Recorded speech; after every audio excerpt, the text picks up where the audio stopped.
আজকে ঘুরে আসা যাক জগন্নাথ দেবের মাসির বাড়ি অর্থাৎ গুন্ডিচা মন্দির থেকে। এবারে চলো মন্দিরের ভেতরে প্রবেশ করা যাক। মন্দিরে প্রবেশ করা মাত্রই একদিকে গৌরনীতাই, অপরদিকে প্রভুপাতের দর্শন করে এবারে আমাদের মধ্যমণি অর্থাৎ আমাদের মহাপ্রভুর দর্শন করাই চলো। আমাদের এখানে কিন্তু রথযাত্রার দিন থেকে শুরু করে উল্টো রথ পর্যন্ত চলে মেলা, আর প্রত্যেক দিন জগন্নাথ দেবের সাজসজ্জায় থাকে এক বিশেষ চমক। মন্দিরের ভেতরে প্রত্যেক দিন হয় নাম সংকীর্তন এবং বাইরে অনুষ্ঠিত হয় বিভিন্ন সাংস্কৃতিক অনুষ্ঠান। এদিকে ভগবানের প্রসাদ নিয়ে এবারে তোমাদেরকে ঘুরিয়ে আনা যাক মেলার চারপাশটা। রথযাত্রার দিন থেকে শুরু করে প্রত্যেক দিন বৃষ্টি হওয়া সত্ত্বেও মেলায় কিন্তু লোক সমাগমের কোনো কমতি নেই।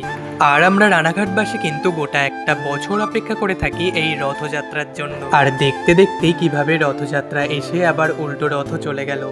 কিন্তু মন খারাপ নয়, দিন গোনা শুরু হোক। এরই পাশাপাশি আজকের ভিডিওটাও এখানেই শেষ করছি। দেখা হবে খুব শীঘ্রই। জয় জগন্নাথ।